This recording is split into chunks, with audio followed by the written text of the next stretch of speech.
शहर सूर्यनगर हमेशा से अपनी शांति और समृद्धि के लिए जाना जाता था, लेकिन हाल के दिनों में अपराध और अराजकता से अपनी चपेट में ले लिया था। इसी बीच एक नया नायक उभरने वाला था, अग्निपुत्र। आर्यन एक साधारण युवक जो एक वैज्ञानिक प्रयोगशाला में सहायक था, अनजाने में एक रहस्यमयी दुर्घटना का शिकार हो गया। वह एक प्राचीन अग्निकण से टकरा गया जो हजारों वर्षों से गुप्त प्रयोगशाला में बंद था। इस कण ने उसे विशेष शक्तियां प्रदान कर दी। वह आग को नियंत्रित कर सकता था, अपनी गति बढ़ा सकता था और किसी भी तापमान को सहन कर सकता था। शुरू में आर्यन को समझ नहीं आया कि यह शक्ति उसके लिए आशीर्वाद है या अभिशाप, लेकिन जब उसने देखा कि उसका शहर अपराधियों के चंगुल में फंसता जा रहा है तो उसने अपनी शक्तियों का उपयोग करने का निर्णय लिया। उसने खुद को अग्निपुत्र नाम दिया और न्याय की राह पर चल पड़ा। सूर्यनगर का सबसे बड़ा अपराधी कालसर्प था, जो अपने गैंग के साथ शहर पर राज कर रहा था। उसके पास अत्याधुनिक हथियार थे और वह पूरी तरह से निर्दयी था। एक रात जब कालसर्प ने बैंक लूटने की योजना बनाई, तब अग्निपुत्र ने पहली बार अपनी शक्ति का प्रदर्शन किया।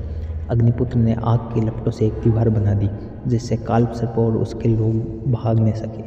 फिर उसने अपनी गति से उन पर वार किया और सभी को धराशायी कर दिया। कालसर्प बचने की कोशिश कर रहा था, लेकिन अग्निपुत्र ने अपनी जलती हुई हथेली से उसे पकड़ लिया। पुलिस मौके पर पहुंच चुकी थी और उन्होंने कालसर्प को गिरफ्तार कर लिया था। इस घटना के बाद सूर्यनगर के लोगों को उम्मीद की एक नई किरण मिली। अग्निपुत्र अब सिर्फ एक नाम नहीं था, बल्कि एक विश्वास बन चुका था। लोग उसकी प्रशंसा करने लगे और अपराधी उससे डरने लगे। लेकिन अग्निपुत्र जानता था कि ये बस एक शुरुआत थी। कालसर्प की गिरफ्तारी के बाद भी कई खतरे मंडरा रहे थे, इसलिए उसने अपनी शक्ति को और बेहतर बनाने का फैसला किया। उसने प्राचीन ग्रंथों और वैज्ञानिक शोधों का अध्ययन करना शुरू किया ताकि वह अपनी क्षमताओं को और विकसित कर सके। अग्निपुत्र का सफर यहीं खत्म नहीं हुआ।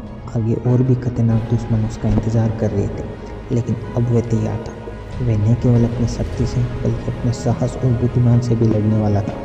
सूर्यनगर को अब एक नया रक्षक मिल चुका था और उसका नाम था अग्निपुत्र।